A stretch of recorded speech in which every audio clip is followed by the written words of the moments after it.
BIMA's fifth An Audience With. It's a series that we kicked off during lockdown to really inspire and challenge all of you and to bring some big thinking, to light, which I think is really important at this time. So today we have the tour de force that is Oona King. Before I hand over to our host for today, I just wanted to give all of you that don't necessarily know much about BIMA a little bit of a heads up on who we are and what we do. So BIMA is UK's biggest digital and tech community. It represents digital talent wherever it is. So that's agencies of all types and sizes, tech companies, little and large, brands, startups, academia, and everything in between. The thing that really brings us all together is that want to drive innovation and drive the industry forward. So whether that's going out to secondary schools throughout the UK, talking to students about the opportunities in digital, offering learning and develop opportunities to those in industry, or driving thought leadership through our 20 different councils and think tanks. It's all about innovation. It's all about making the industry a fairer, more sustainable, more successful place to be. So we are a membership organisation. If you would like to join up, become members and get more access to all of the sessions, programmes that we do, then please just give us a shout. So that's enough from me. I would like to introduce Nancy Rowe. Nancy is Head of Inclusion and Diversity for Publicis Sapient.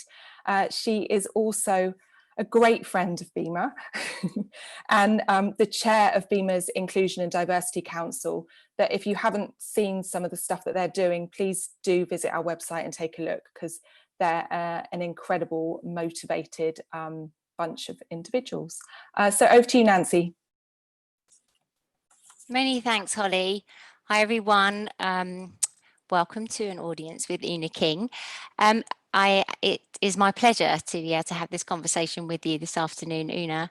And I'd like to provide an introduction to Oona for you, any of you on the line who wouldn't be familiar with you, which I think is very few.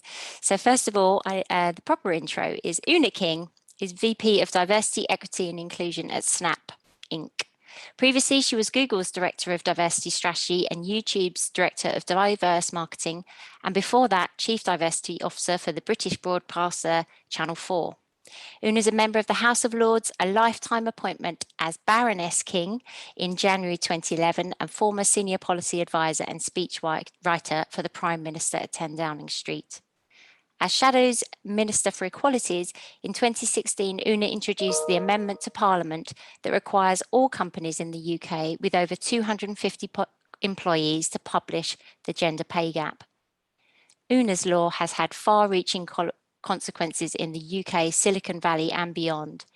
In 1997, Oona became an MP at the young age of 29, the second woman of colour and the 200th woman of colour, any colour, elected to the British Parliament. Oona founded the all-party parliamentary group on genocide prevention and received a commendation from the UN Security Council's expert panel for her group work on peacekeeping. In her role at Channel 4, Oona designed and introduced a new diversity monitoring tool, and her idea makes British broadcasting the first in the world to have an industry-wide diversity standard. So, welcome Oona, one of the UK's greats in inclusion and diversity. Thank you so much for taking some time to talk to us from your home in California here this evening. There, still morning, I take it. That's right. Yeah, I'm just going to really concentrate on being able to string a sentence together at a little after 9 a.m. Thank you so much for having me. Have you had your morning coffee? I had my morning coffee at 5 a.m. I don't know why my family thought it was a good idea when we have 4 insane children to get a new puppy, but that puppy arrived last night every 3 hours during the night. So apart from being chronically sleep deprived, I am so excited to have this conversation, and yes, we're looking forward to it. Excellent. Well, now I know I kind of have been thinking about what to focus on in our discussion today, and there is so much change going on in the world right now, and I want to kind of definitely spend a lot of time talking about that, and invite lots of any questions from those that are with us on the line. But before we dive into what's happening right now, I thought it would be really nice for us to kind of get a bit more of an understanding about what has inspired you and led you on your journey to becoming VP of Diversity, Equity and Inclusion at Snap Inc. You know, kind of what have been those influences, would you say, throughout your career that has led you on this path? Yeah, I mean, notwithstanding the fact that a lot of people here may not, as I didn't fully understand what Snap Inc. is or what it does. So, you know, just putting that on the table. I think the main change in my career certainly was being able to find a bridge from politics. You know, I was a very socially maladjusted kid at, you know, the age of 5. After I gave up wanting to be an air hostess, I said to my mum that I wanted to be Prime Minister, and it was a childish ambition. I grew out of it, especially when I then worked for the Prime Minister and realised I'd rather stab myself than have that role. However, she explained to me that if I wanted to do that, I had to become a Member of Parliament, explained to me what that was, and I spent 25 years essentially trying to get there and arriving at Westminster, and then being very distressed in some senses that, first of all, in terms of diversity, and I want to try and link anything I say to, you know, the conversation. I mean, people might have a small interest in why I do what I do, but I know really people are really eager to link it to what's happening right now today.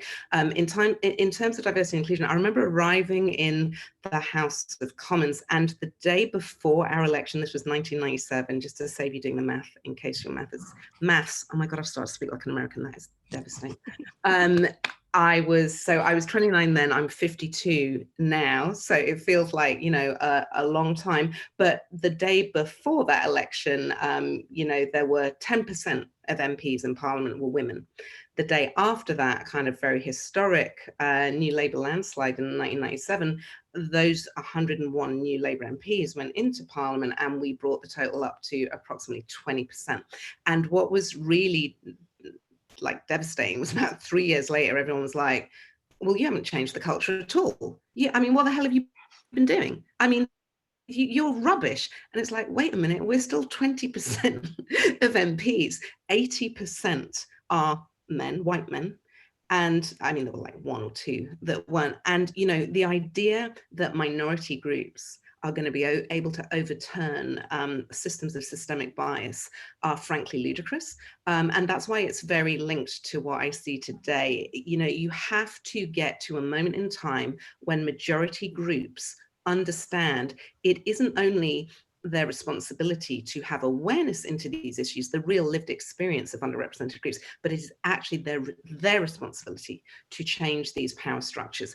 And that's this extraordinary moment that's opened up here. I'd say the other big pivotal reason, probably the biggest reason why I now currently work where I do, is because I was working at Downing Street. I was essentially in my dream job as a Member of Parliament. You know, there were many, obviously virtually all the MPs were more senior than me, and they could obviously just disregard anything and everything I said. The shift that happened when I then came back again as like the Prime Minister's senior policy advisor for Equalities in this case, you know, it was extraordinary. It was literally extraordinary.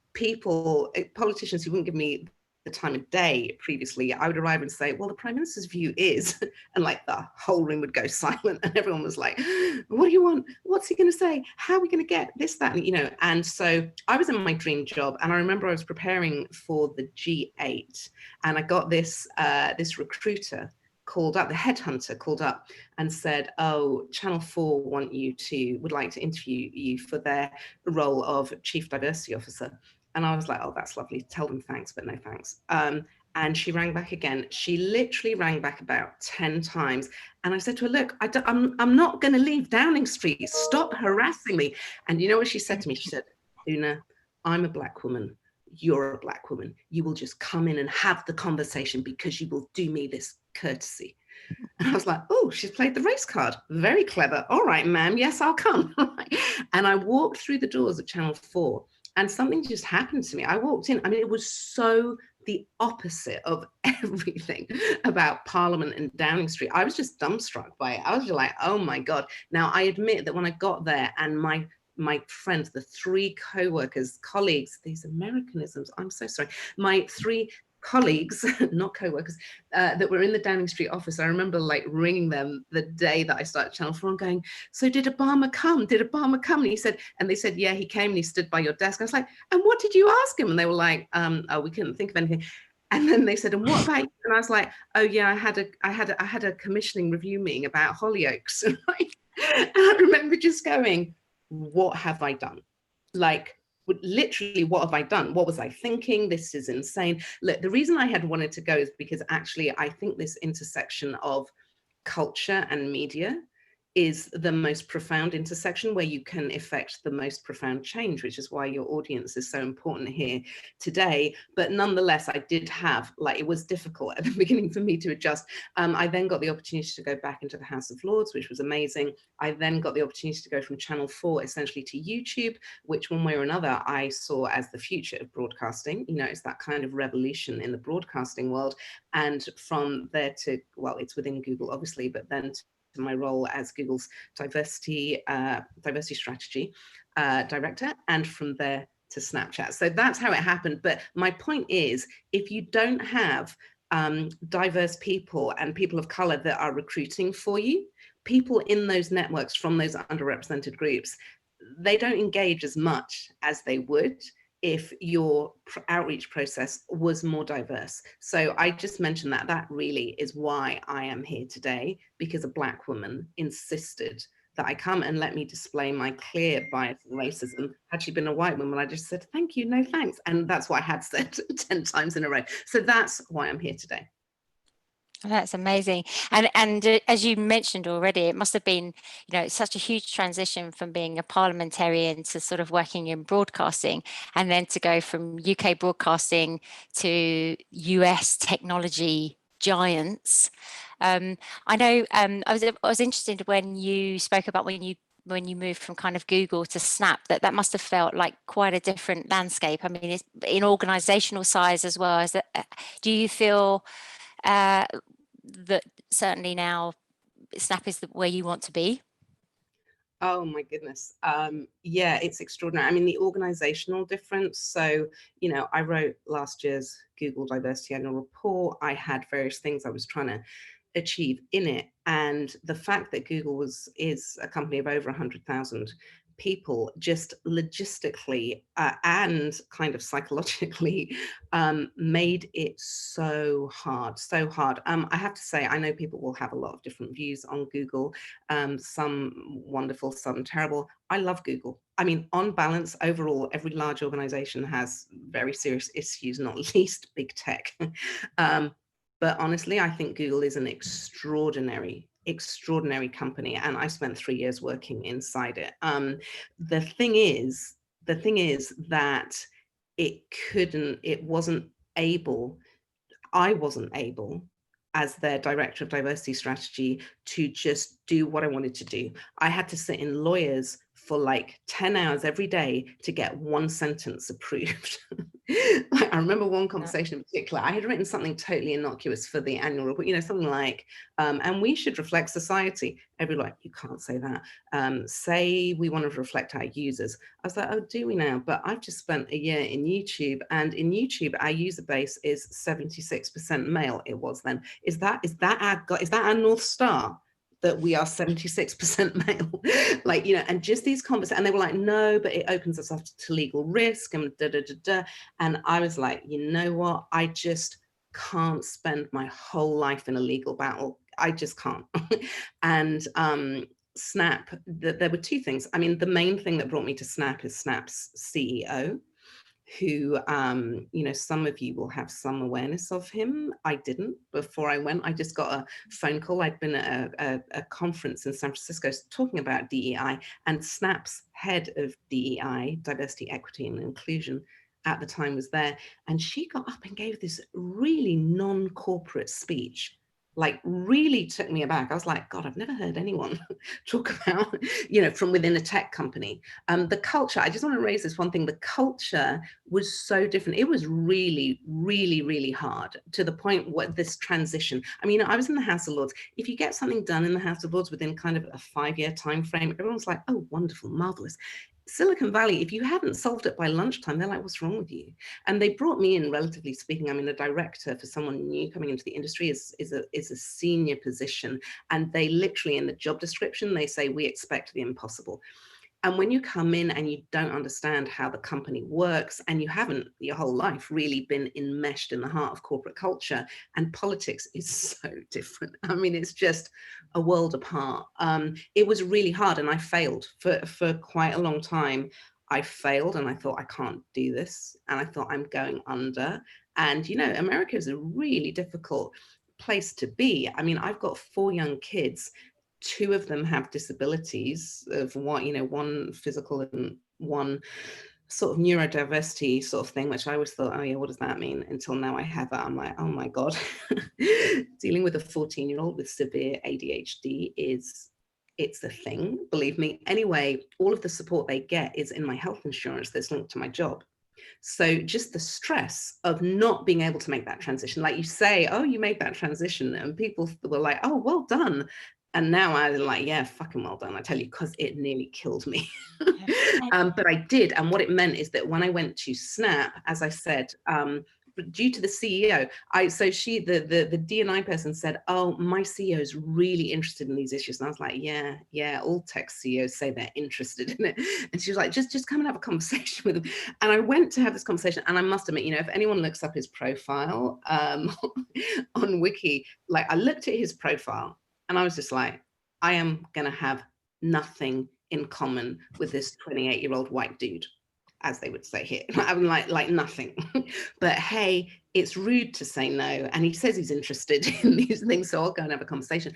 I went in, it was an hour's conversation, and I had possibly the most enlightened conversation I've ever had with anyone in the tech industry about how we should and could take a systems thinking approach to DEI, what that actually means in terms of identifying high leverage points. That the point of, if people aren't familiar, as I wasn't initially when I arrived at Google, with that, the framework of systems thinking, it's essentially that you identify in the system the high leverage points. What they mean by that is those are the points in the system where if you apply pressure, you get maximum systemic change across the whole piece, as opposed to that one little bit.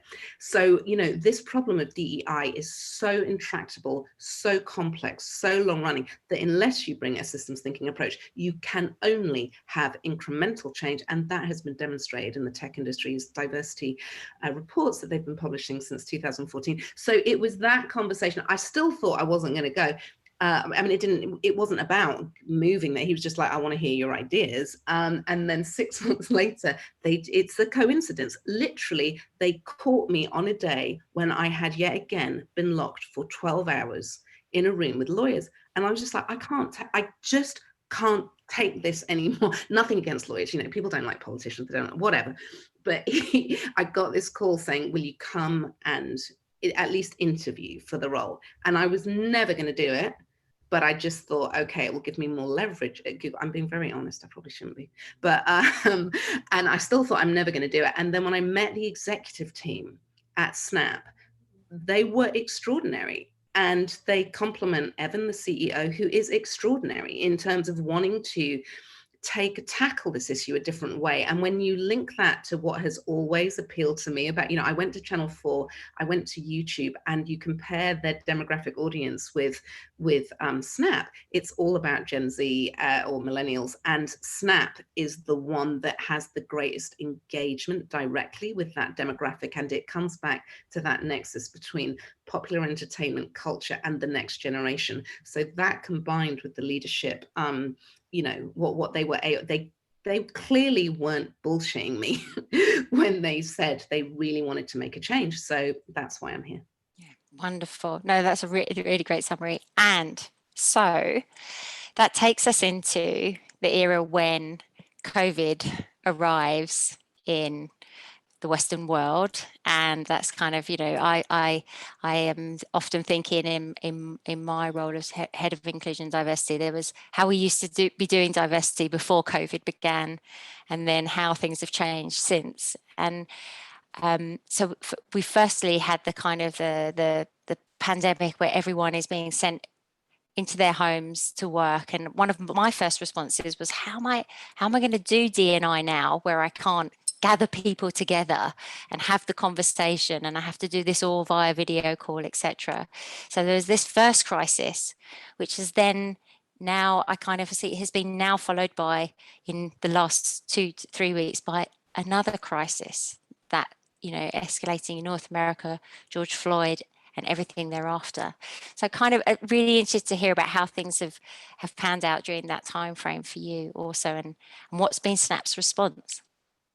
Yeah, absolutely. I mean, it was far easier for any tech company to transition to working from home, because everything we do is on the cloud, which incidentally, when I came from the House of Lords or even Channel 4, the inability of, I mean, I was 49 then, and it was so the ageism, oh my God, it was shocking. You know, every meeting, I mean, everyone's getting used to it now, but every meeting, you know, you have to present on screen, you have to use all the tools, you have to be on Slack. If you're not on a Slack channel, it's like, grow up. Well, what, all this stuff. And I was just like, oh my God, it's terrifying. But once you're used to it, and it did take me, well, I'm still not there. My team say I'm the most technologically illiterate person they've ever worked with, but that I make up for it in some other ways. Anyway, once, you know, we had that transition, which was relatively painless. I mean, if you compare it to, say, I don't know, what was happening in the airline industry or the care sector or anything else, you know, it was relatively painless. But what it did really, you know, illustrate, as everybody knows, is just it illuminated all the huge inequalities that are already there, whether that's because women are going back into homes without schools. I tell you, I adopted 3 kids. If anybody told me they were going to shut the schools, I don't know. Might have said no. It's like a truly impossible situation when you're trying to do a, you know, 90 hours a week and there are no schools, there is no childcare. It's just like madness. And also all the people who are going into really poor living environments as well. I mean, it's fine if you're sitting in your house, you know, by your pool with your whatever it might be, or in Hampstead with lovely, anyway, we all know that. So that was very clear. What I hadn't realized was how it was impacting the tech pipeline almost instantly. The way we get diversity into tech and other industries, which you'll all be familiar with, is like internships and that entry level. It's problematic because we really need to attack more senior levels, but that's where the biggest progress has been made for some kind of fairly obvious reasons. Anyway, all those kids who don't have the bank of mum and dad behind them, first of all, they lost their internships because even tech companies were cancelling them in the midst of COVID and just not knowing what to do and how would they deliver a virtual internship, and they couldn't work it out, so they cancelled it. I was delighted Snap did not cancel any. In fact, we've expanded the numbers we're taking on.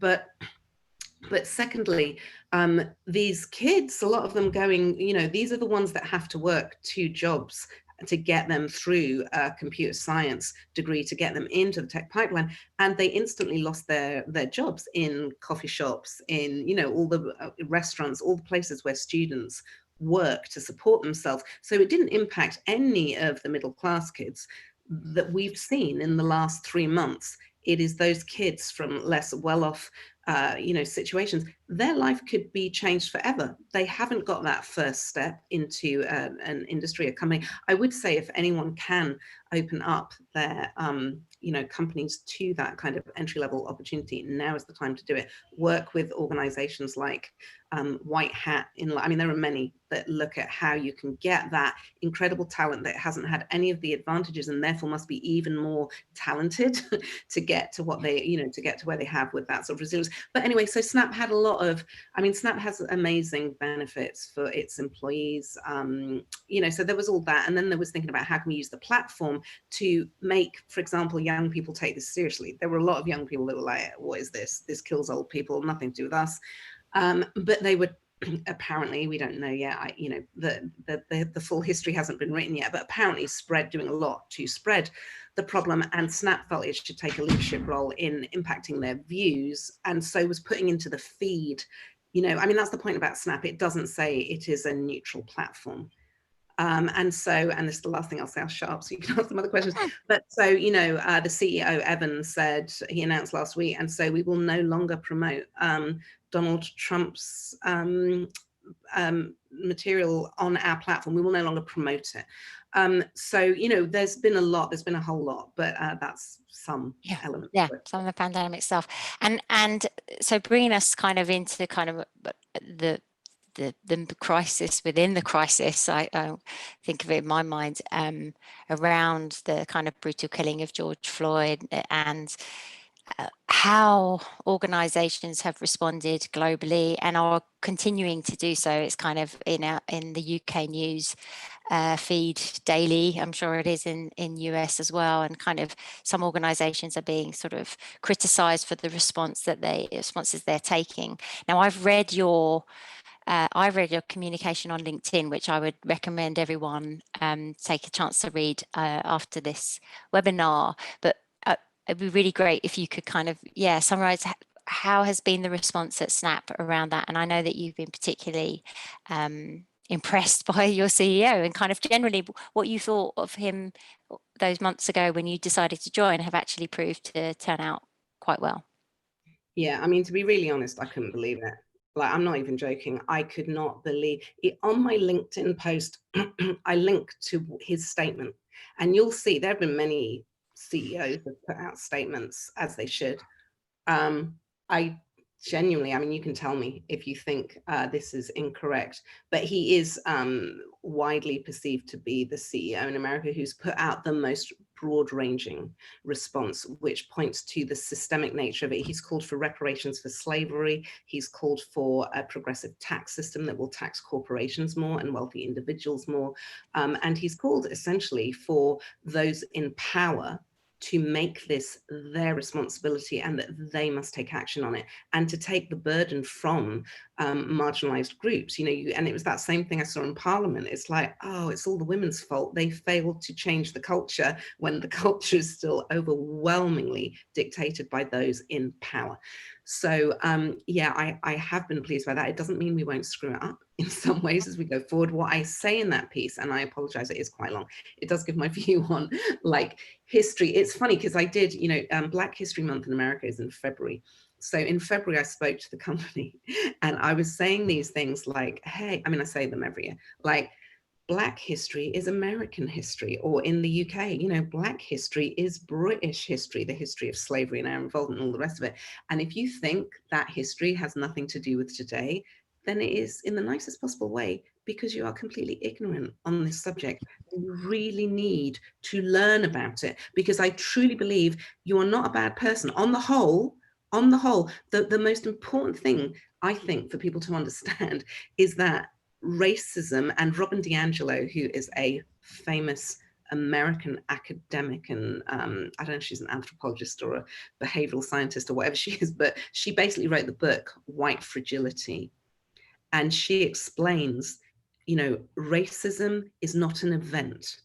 It is not a nasty white person being mean to an innocent Black person or a guilty Black person. It's not an event. It is a system.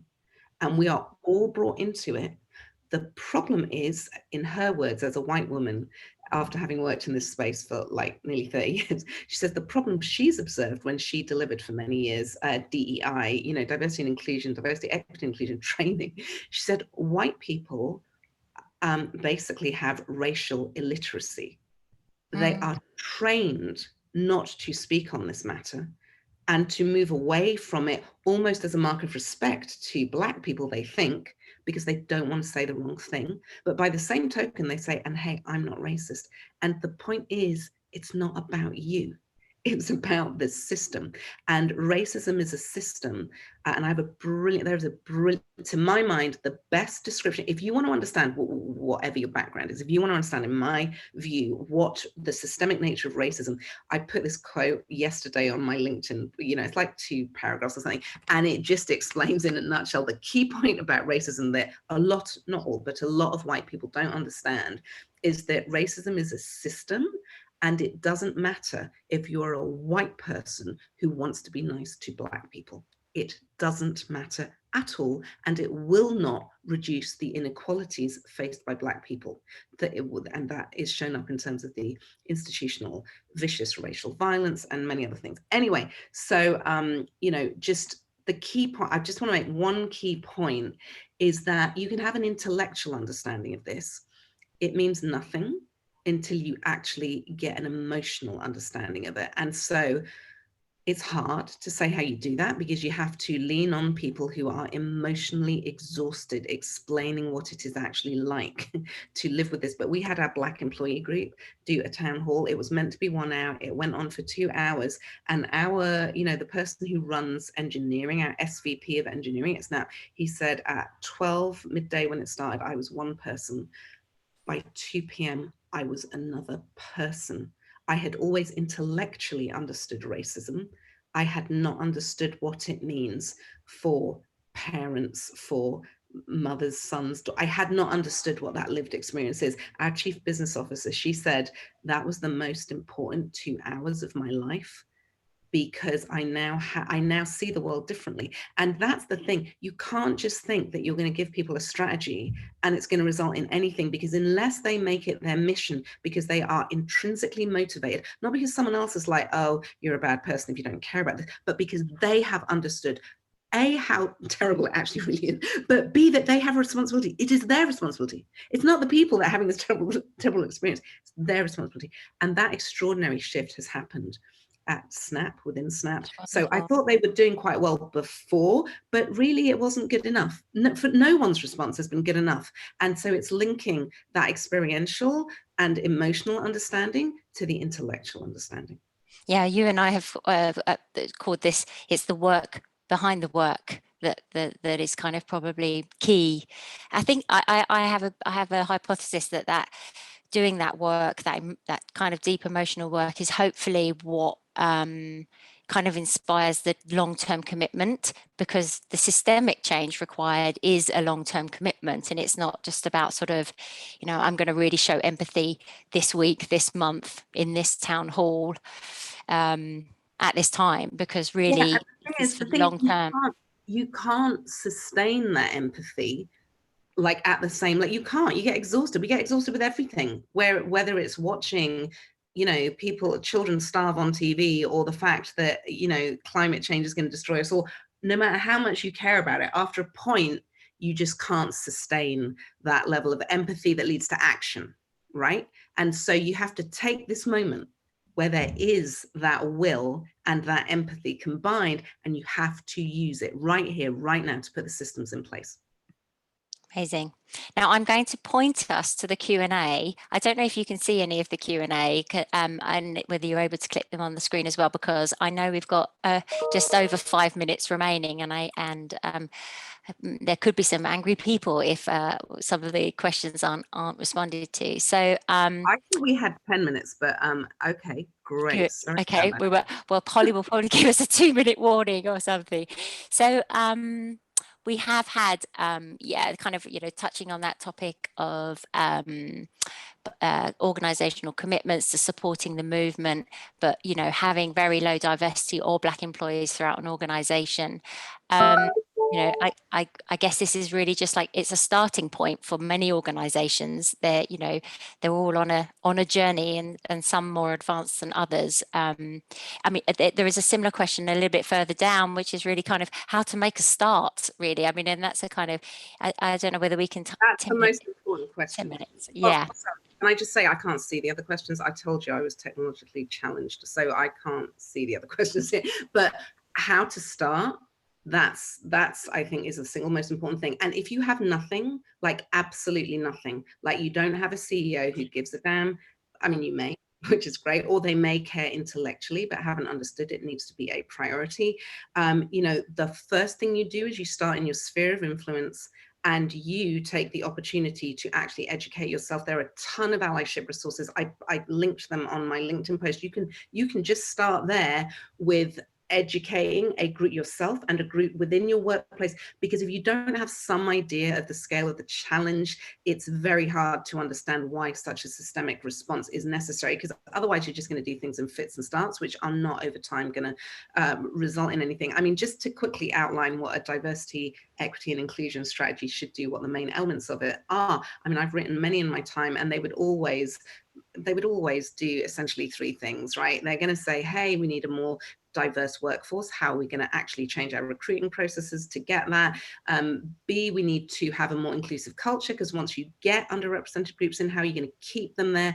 Otherwise, quite often, you know, if you don't also have the data on that, people they go, oh God, we got no Black people, or we got no women, or whatever it may be. I personally, it's like, we've got no people with disabilities. What are we going to do there? You know, what about the LGBTQ community? What about people from socioeconomic status backgrounds that make it so, etc., etc. But if you don't have the data, and we only fully have it at the moment for race and gender, and that is a problem, but it is a starting point. You need to look at how your attrition, and it depends how big your organization as well, but you know, how is your attrition impacting your hiring? Because if you're losing more people than you're gaining, just there's no point, right? It's like trying to fill up the bath with the plug out. So you need to understand your situation. You need to collect data. I would say at a very basic level, other than educating yourself, collect the data.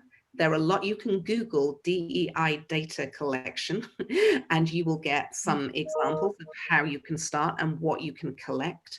And also we are looking, you know, I want Snap to be in a position, and also, you know, friends I still have at Google, I want the tech industry to come together to actually, in the same way that the tech industry has in theory on occasion open sourced technology, we need to open source DEI skills, tools, materials, resource, right? Because it's startups and small companies, they haven't got an HR manager, they haven't got time for any training, they're just trying to stay alive. But that's when, and so what they do to stay alive is they beg their friends to work for them, and their friends look like them. So you're right, at the very beginning, you are getting a lack of diversity built into the DNA of a company, and that we need to change as well. And we're thinking about how we can do that. But I was talking about the three elements. So it's how you get a more diverse workforce, how you get a more inclusive culture. And the one thing that often gets left out, but any proper strategy should include it, is how you get a more inclusive product. Whatever your product is, whether it is a tech app or product, whether it is content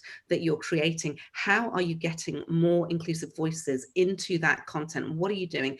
And, you know, the British Film Institute has published commissioning guidelines that I was involved with, which are brilliant. Channel 4 introduced commissioning guidelines. You know, you need to put some of the systems in place so that when the passion goes, which it will, in a year, maybe in a month, I don't know, I think it'll be longer than a month, but you never know when it'll go. The systems need to be in place. And the last thing I say, what we're doing at Snap to make what I believe will make our approach different perhaps than others is, yeah, it's going to have, it's built on three things, three ways we're going to get that, all that I've said. The first is obviously it's leadership. It's got to start from the top, got to start from exec level, got to start with the CEO. And if your CEO isn't up for it, you've got to find a way to change their mind, or you are kind of doomed, and you must not be doomed. There's still other stuff you can do, but you won't unlock transformational change until it comes from the top. The second is around accountability. With the best will in the world, if people aren't being measured on it, if they're not being incentivized on it, like any other business outcome, if it's not measured, it's not managed, nothing will happen. Positive accountability, get it in place. But then thirdly, and this is the thing that's different, I've read that in a zillion DEI strategies. The third pillar we have is inspiration. Now, that pillar was set in place in December, long before any of this happened. But our thinking was, if you can't inspire people to understand how it's their responsibility, not others, you're not going to get any long-term or large change. So we're really working hard on how we can do that. And I will be putting more out on LinkedIn. I may well find some other way to put stuff out, but that's as far as I can get at the moment. And LinkedIn has been a brilliant platform.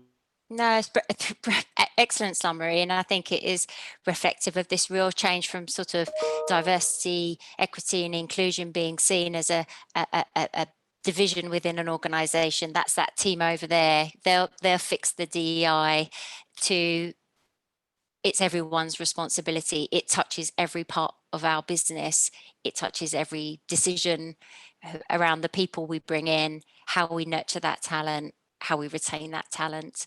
And that has to apply to all underrepresented groups. I mean, you know, obviously there are some people in the Black community, they're like, wait a minute, you know, we've waited 300 years for this, for, you know, the spotlight to be on us. And you want to talk about the Asian community, the LGBT, who incidentally are facing a huge upsurge in hate crime as a result of coronavirus, etc. But I do think we need to use the principles of how we are looking at the issues, the huge systemic racism facing the Black community, and look at other represented groups as well. Yeah. So one of the questions that came through was, which I had kind of almost temporarily forgotten about, but it's an interesting one to think about, is the UK government dropping the requirement for gender pay gap reporting, or they've kind of postponed it in the UK this year under the coronavirus pandemic.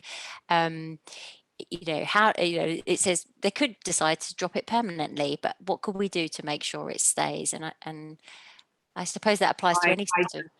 Yeah, I don't think they'll get away with it long term. I understand. I mean, you do have to reprioritize. I've worked, you know, in the executive branch. I've worked in the legislature, and I understand how difficult it is to upend all of government to try and take control of an unprecedented, you know, a pandemic.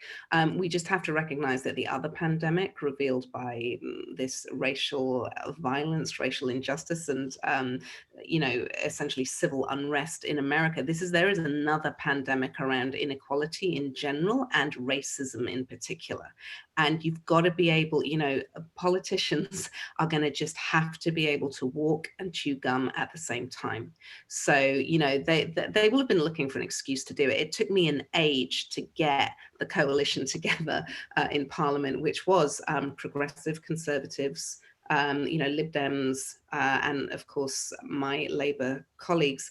But to get that coalition, it did take a lot of work, but people understood across the political spectrum that there is a business imperative to ensuring half our population, women, are not locked out of the workforce. It's like, we will be a pretty dumb and stupid country if we do that. And, you know, there is a broad consensus behind that in Parliament. Okay, it's been suspended because of this. And you're right, once things get suspended, my God, it took me a long time to get that through. It will take a long time again, but in the long run, I don't think they will be able to avoid it. And even if they do, these large tech companies have already started implementing it because it was a requirement. So I hope we will still see progress. Okay. Fabulous. I'm scanning through the questions because I think we've touched on many of the topics that are covered here.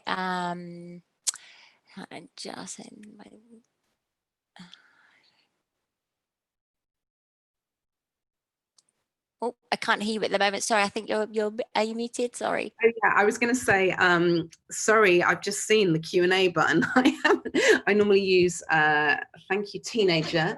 Jesus.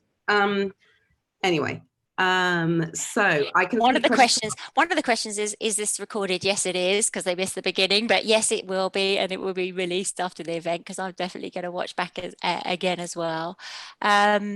Yeah, one of the questions is, do we think the next step is, you know, ethnicity pay gap?